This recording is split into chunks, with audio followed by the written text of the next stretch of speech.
Hello, hello. I just had a total blonde moment. I just learned that from one of our participants here. Um, I was going to record the session on introduction to animal communication because some people asked for it, and also some others arrived late, and I completely forgot to push the record button. So now I'll have to quickly run through it again, which is fine. I don't mind, and I hope it's still helpful.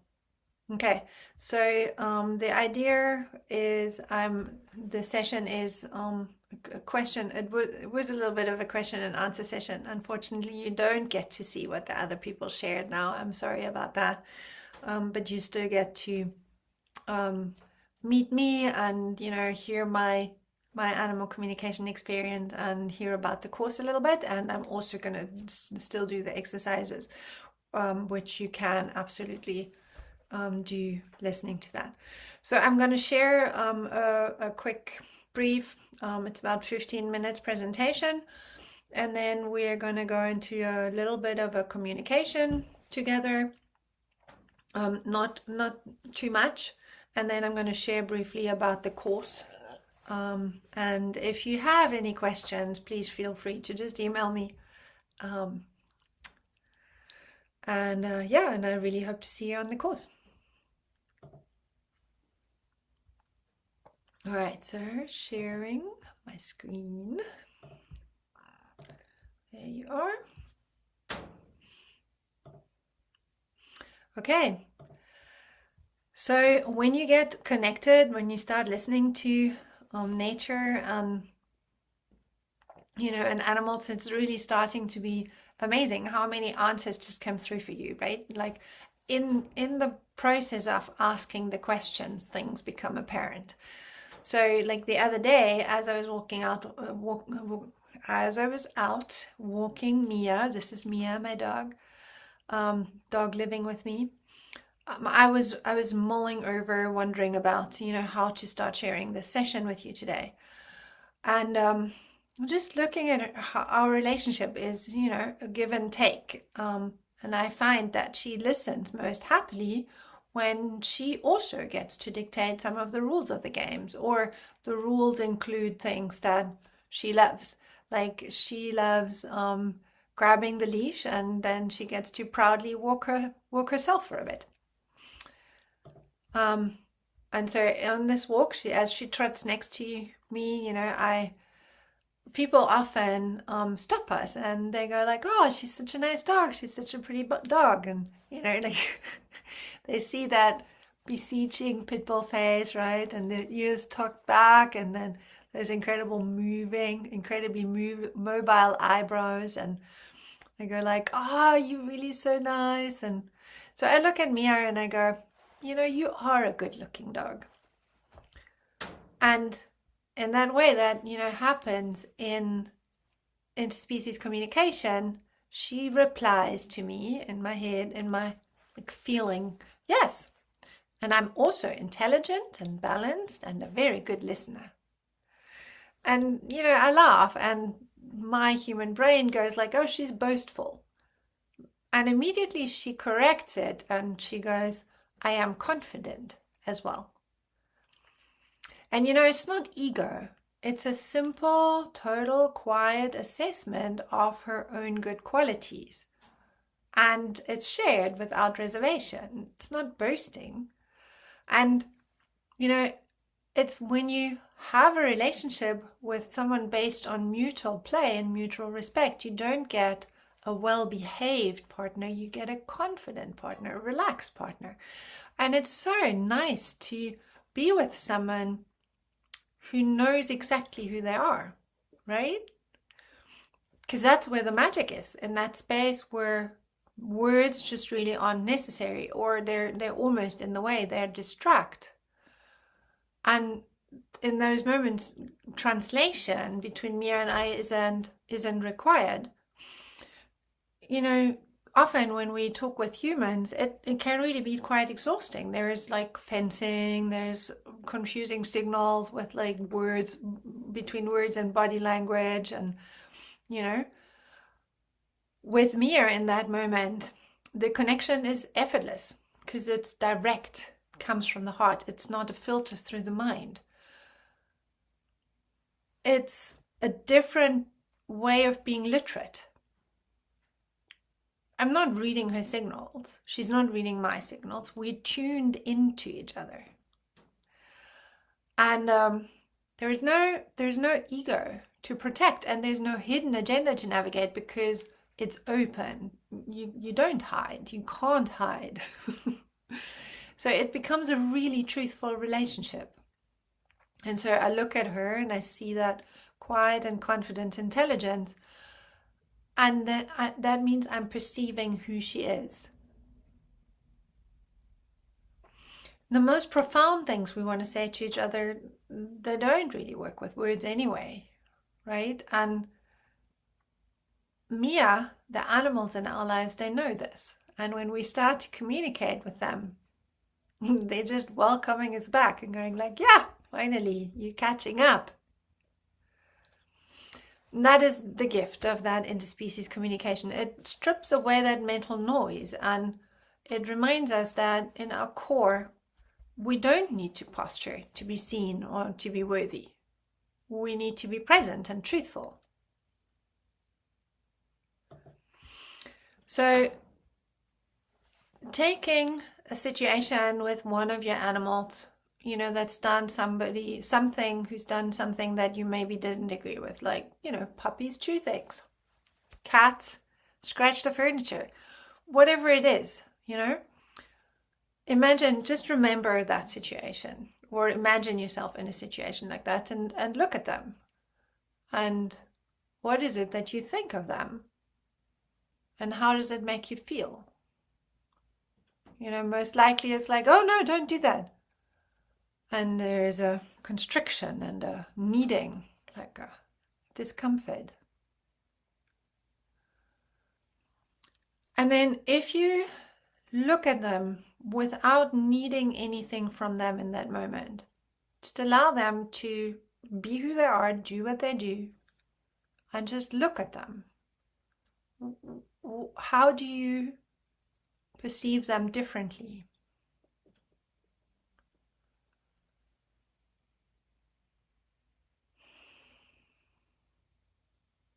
And how does that change how you feel?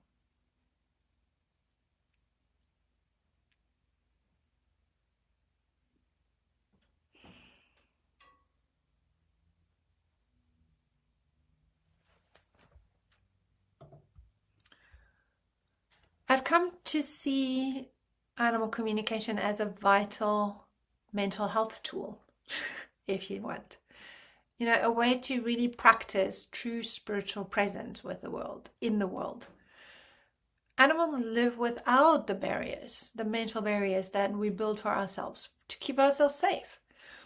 And when we tap into their unself-conscious wisdom, it can break through our mental noise and open our heart and our mind.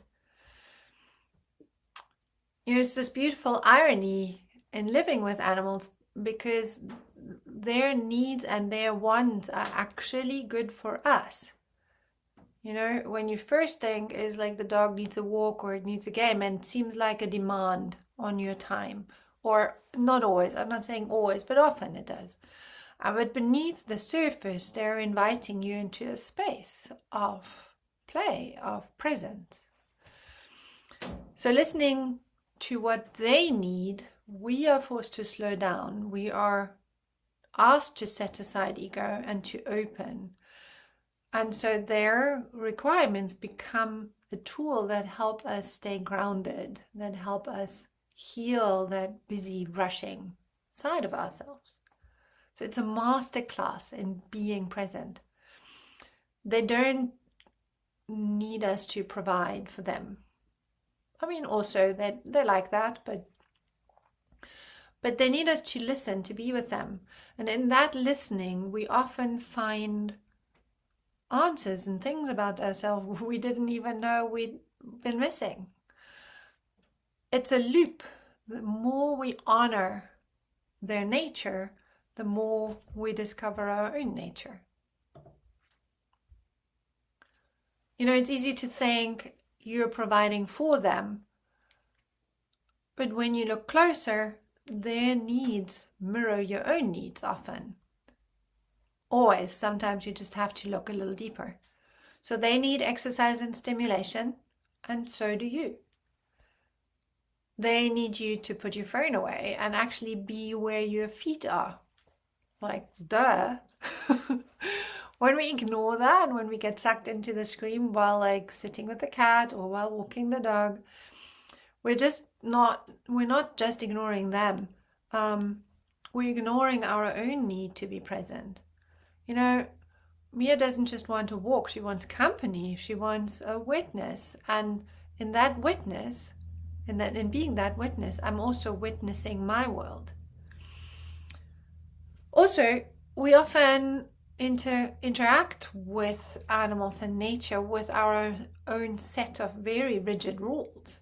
But they don't necessarily want to follow the rule just because you said so. Mia reminds me, don't assume that I understand you.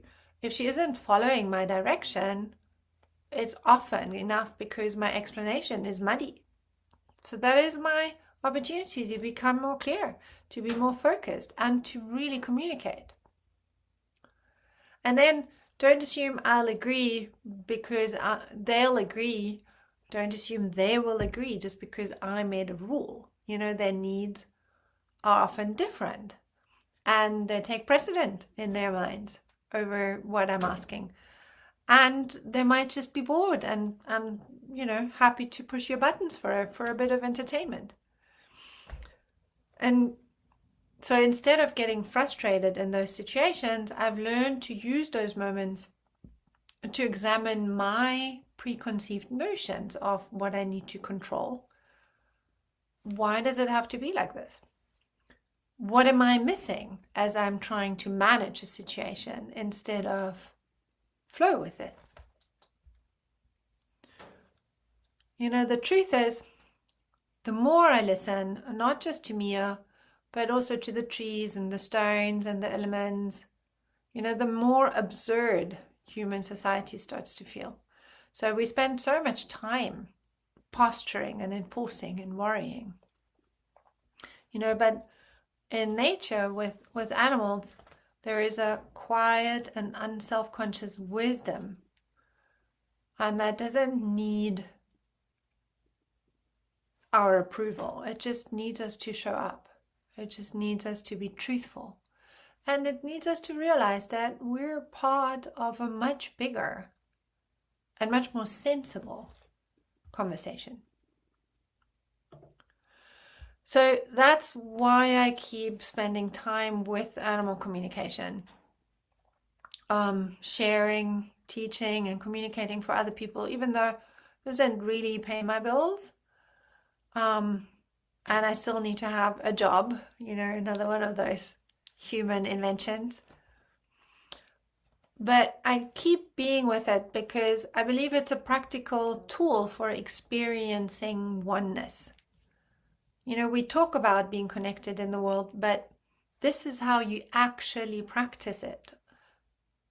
I listen to the dog and to a tree and to the element, and the walls of isolation around us break down and they get porous.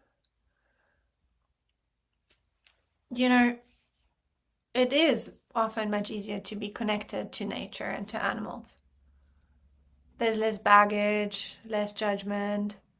So it's a training ground. We practice presence and being honest, radically honest with animals. And then we learn to hold that space with them. And then once we're better at that, we've developed some confidence, we're no longer that scared.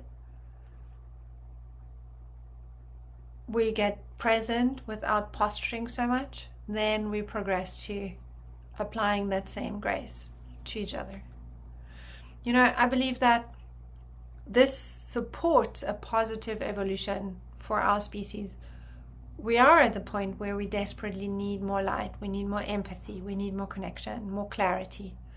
So listening to the unself-conscious wisdom of other species, of the world around us, we aren't just better pet owners, we're becoming more evolved as humans.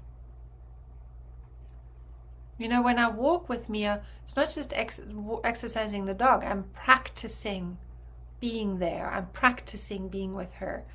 I'm practicing being the version of humanity that I believe I want to be, we need to go to. Open, balanced, connected, and feeling alive and well. One of the most profound shifts in that direction I see is that as we learn to listen, we're less afraid. So you communicate with nature, creatures like insects and snakes and mice. We had one lady share about the mice in her couch on the call. They stop being pests, and you know, they become partners and friends and cousins. They're family.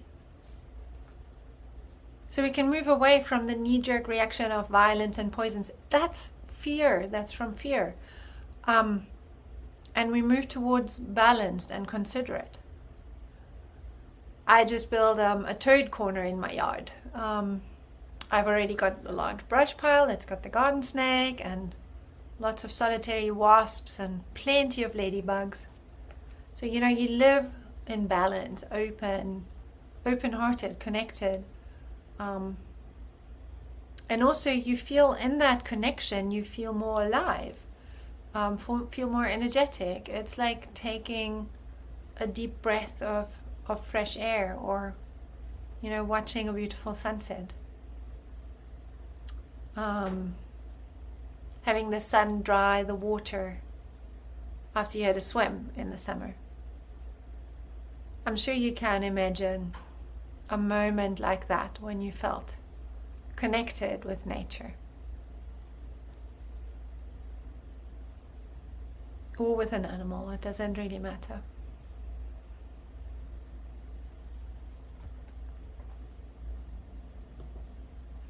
So very briefly on how I got to here.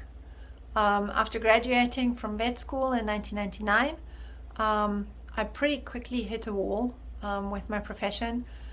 By 2005, I was practicing in Cape Town, and I was totally frustrated by the loop of steroids and antibiotics, because it felt like I was treating symptoms like endless allergies, and I wasn't truly doing any healing.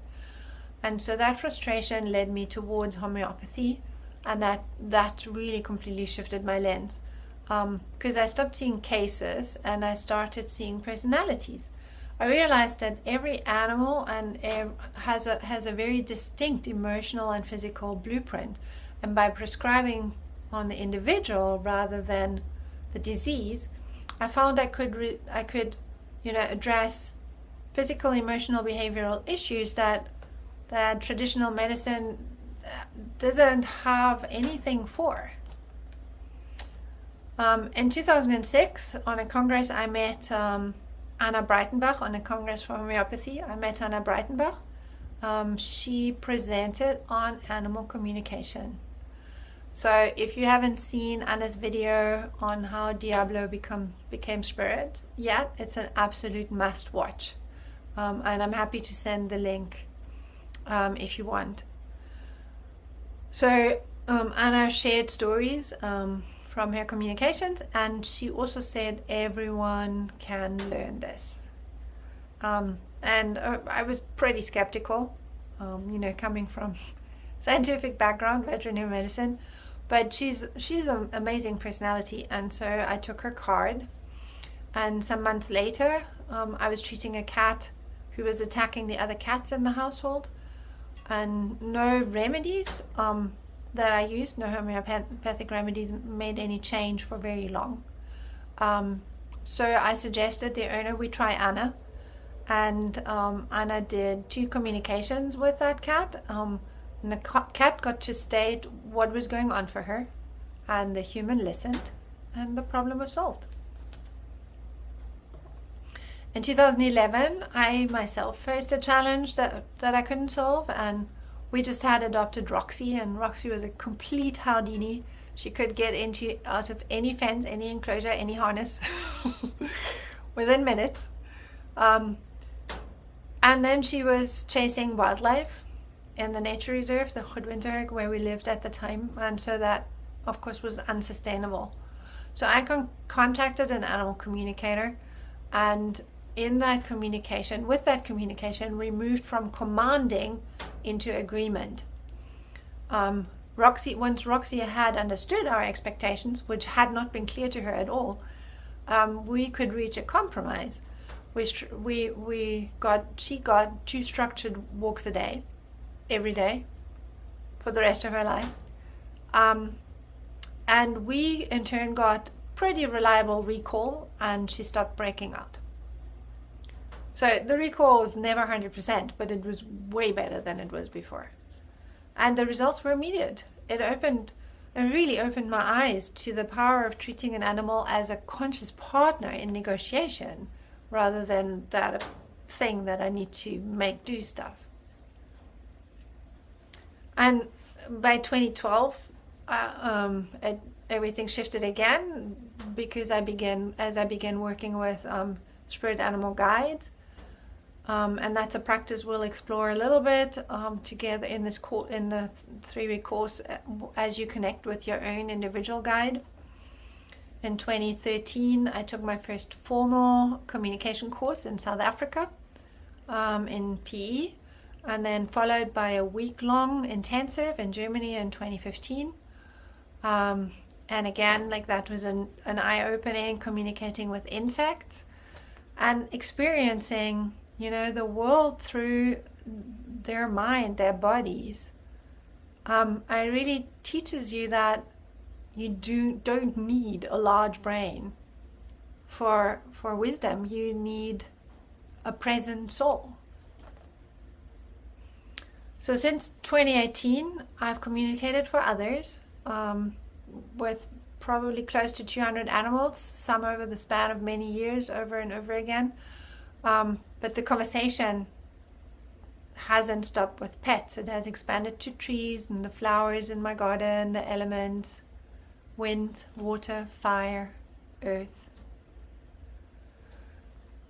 So communication, it requires us to drop the weight of human superiority. Ego and egocentricity don't fit with that open heart. And when you let go that need to be above nature, or even to be separate from nature, that's when the boundaries become porous. And then instead of isolation, you get an unshielded experience of the beauty and wisdom of life. And it's gorgeous. It doesn't just solve a problem. It, like a behavior problem, it soothes and it heals.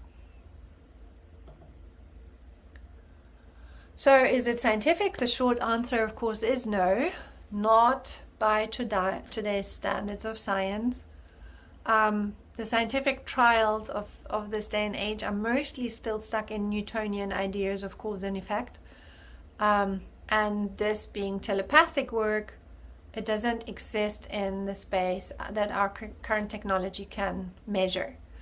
But just because we can't measure the data doesn't really mean the truth isn't there. I believe this is how indigenous cultures, or at least the shamans and healers, related to the world for millennia. It's just that in our civilized, human-centric society, we've simply forgotten the language. There's this old story from Africa about how humans and lions used to respect each other and know about each other. There was mutual respect. When they met in the bush, that's how they could interact. They weren't friendly, but they could see each other and they knew how to avoid confrontation and respect each other. And today that connection is lost. The people don't get trained and the lions don't get trained, so they can no longer hear each other So they hunt each other instead. So imagine more and more people regaining this vital understanding. You know, we are living in a state of unnecessary conflict simply because we stopped listening. Scientific, spiritual, psychic, you know, these words carry heavy baggage, and we take on their negative or positive connotation without even realizing it. So my advice is, don't believe what any of the experts tell you, even the masterful ones or the famous ones. You know, don't even take my word for it, but give it a try. See what it actually does for your life, you know, because to me that really is the basis of scientific thinking, is personal observation and practical results. It's a much more useful way to live as well. So what exactly is communication? I would like to use to give you the words, introduce you to Penelope Smith. This is her in the picture, who brought communication back into mainstream in the US. And she said this is a psychic ability, psychic coming from the Greek word psyche, which means soul or spirit. And she says, yes, I communicate to the individual animal who is a spiritual being in a particular type of animal body. Just as humans are spiritual beings with human animal bodies. And this awareness of animals as intellectual beings with a spiritual essence is central to the ease with which animals communicate with me and increase their willingness to understand and to change in positive directions. With or without physical contact, I communicate with animals telepathically, with feelings, intentions, thoughts, concepts, or mental pictures. And they communicate back to me in the same way, and I translate their thoughts into words for human understanding, or for our own understanding. That's what our mind does. Animals can also understand the meaning of words when humans clearly transmit what we wish to communicate. Because they hear the word and they pick up the intention, images, and feelings behind what we verbalize. And that's often also where the confusion comes in. So this is back to what I'm saying is you need to realize it does not help you give better commands. It helps you understand the problem more clearly. Just like communicating with people, resolution of a problem comes through listening and accommodating each other. Animals have feelings, thoughts, and needs, just like us humans. And animal personalities are as diverse as we are. And anyone can learn it. All right, so because we're not doing questions, because none of you are here, we can skip this little piece. What I'm going to do is I'm going to guide you through a very brief drop into animal communication. I'm going to ask you to, use the prompts from those emails. Those prompts were remember a moment when you sat with an animal and feeling connected with them. And then I'm going to prompt you into, greeting them, asking whether they're available right now to communicate, and then asking them about, how they see the environment they live in with you, if there's anything they would like to share. And is there a behavior that you would like explained? And then we come back out. And then we did a brief sharing. Maybe I'll just share one or two highlights of that, and then I'll let you know about the course. And then that's it. All right, so how does communication work? This is my husband Alex and our cat Storm. This is probably pretty much what it looks like, communication. So if you want to communicate with an animal and you believe that you can't hear them for this duration, drop that thought. acknowledge them as a being of equal importance, and then sit quietly, close your eyes, and then speak with them silently, and then listen to what's coming up for you. All right, I'm going to put some music because that's always a nice way to get into a relaxation.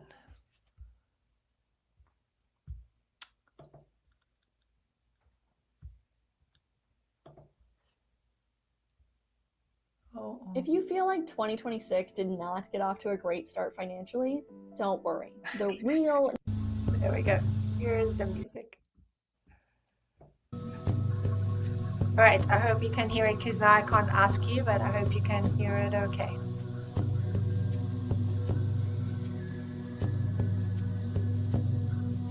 And we keep sharing.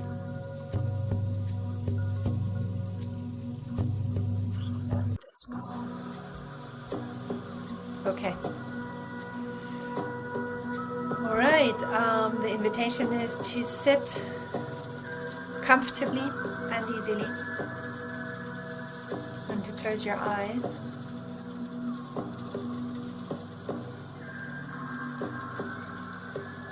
Take a deep breath in and breathe out.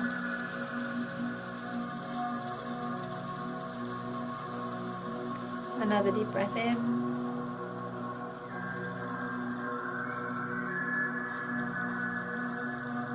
and breathe out.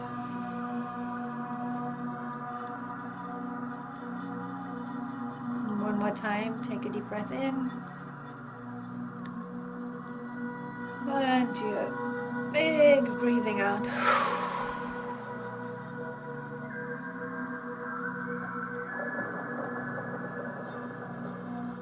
Become aware of your body, the sensations of the breath and the body,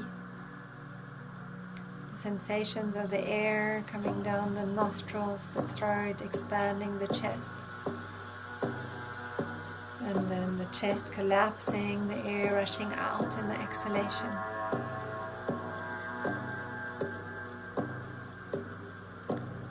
Without trying to change your breath, just notice those sensations.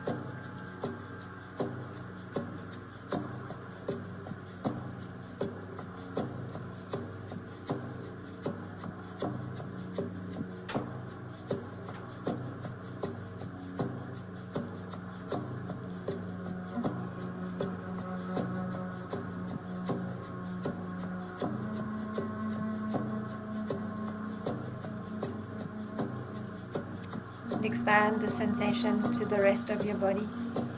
Just by becoming aware of your arms and legs, back, upper body, the head.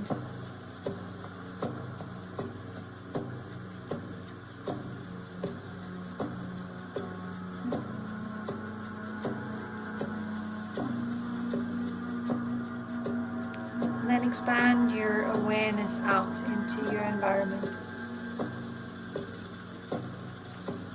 Maybe just noticing the space, or sounds, or maybe just the temperature.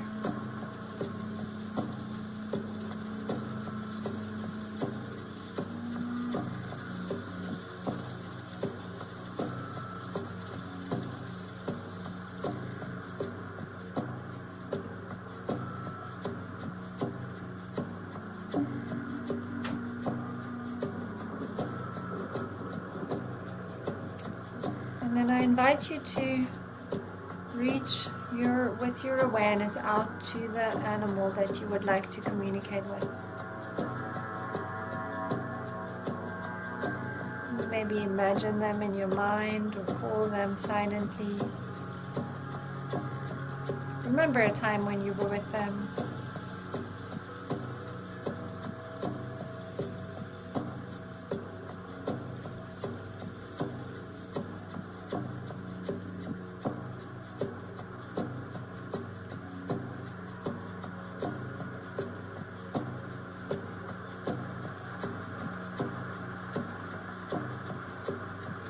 and ask them if they are willing and open and available to communicate with you right now. And if your animal isn't showing up or they turn away, maybe just stretch out further. Maybe allow another animal to come in. You might be surprised.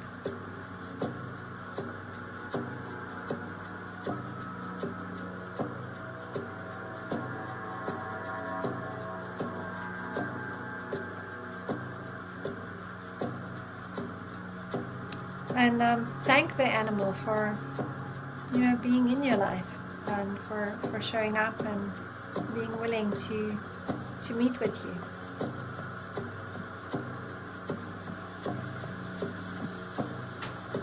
And just notice how that makes you feel to connect in this way.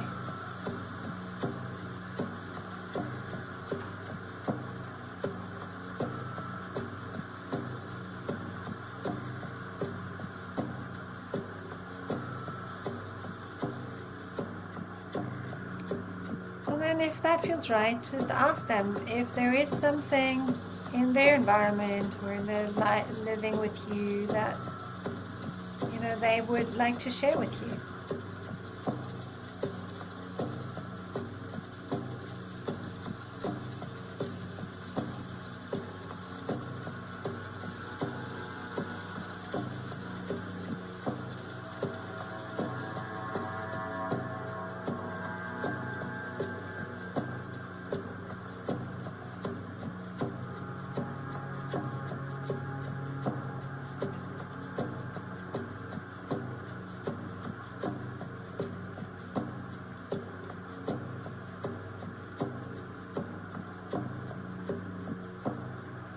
And if it feels right, if you want to ask maybe about some behavior or habit that you always wished you could understand of theirs, if they can share anything about that.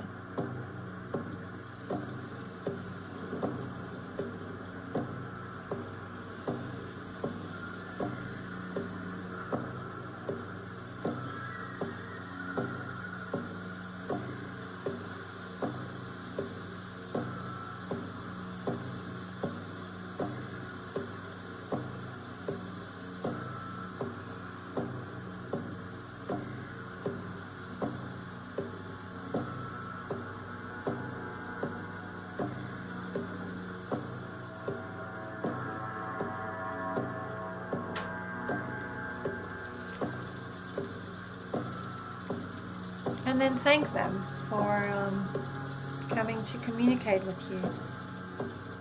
Thank them for being in your life and for sharing their truth, sharing their presence with you.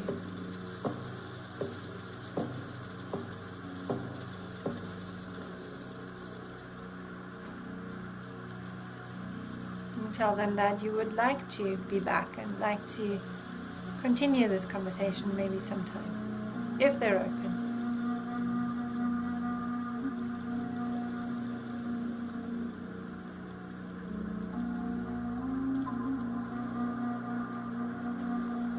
And then bring your attention back into your body, taking a deep breath in. And becoming aware of the sensation of breath. Aware of legs, feet, upper body, arms, hands, neck, head.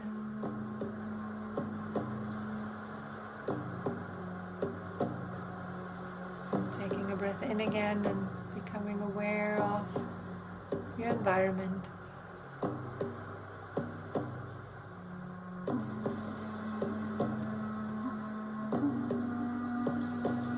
Embodying your consciousness, being in the body, in the world.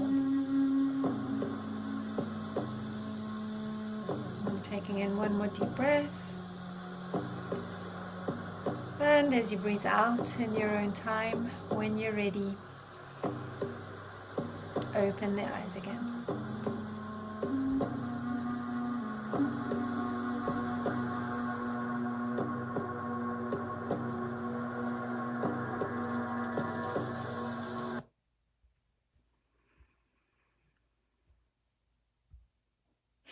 I would love to hear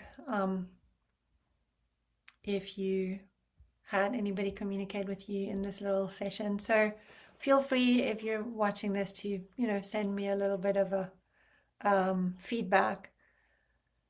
Tell me your story, and feel free to also ask any questions that come up because of this. That's really what we were going to be doing what are we going to do?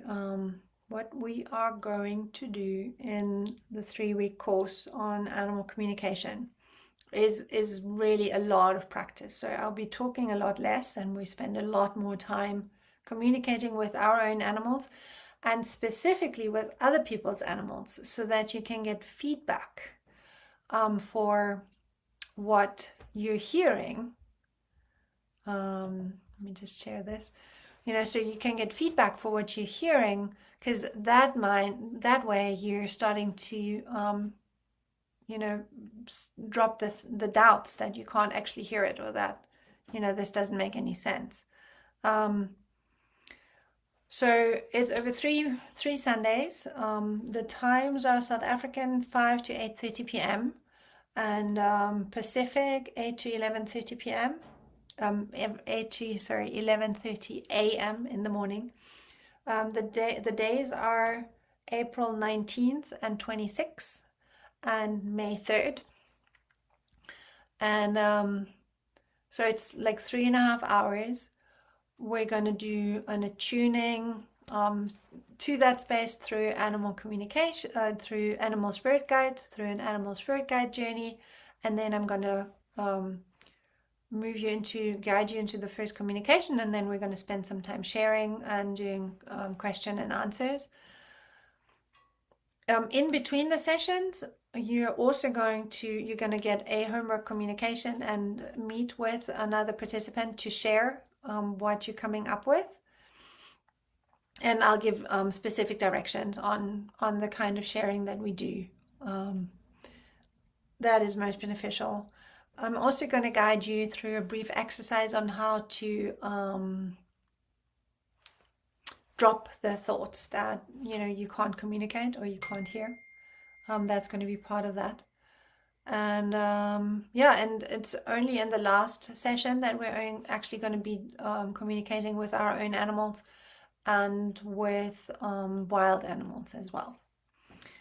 So yeah, I hope I'll see some of you. I must say the people that were on the call are actually pretty good communicators already from what I saw. I'm really, really hoping you're gonna decide to come. All right, yes. So the cost of the course is $200, and there is until Thursday this week there is an early bird special for $150. So if you want to sign up now, that would be a good time. Please reach out with any more questions that you might have. And yeah, well, thanks for allowing me to share. Have a good rest of your day.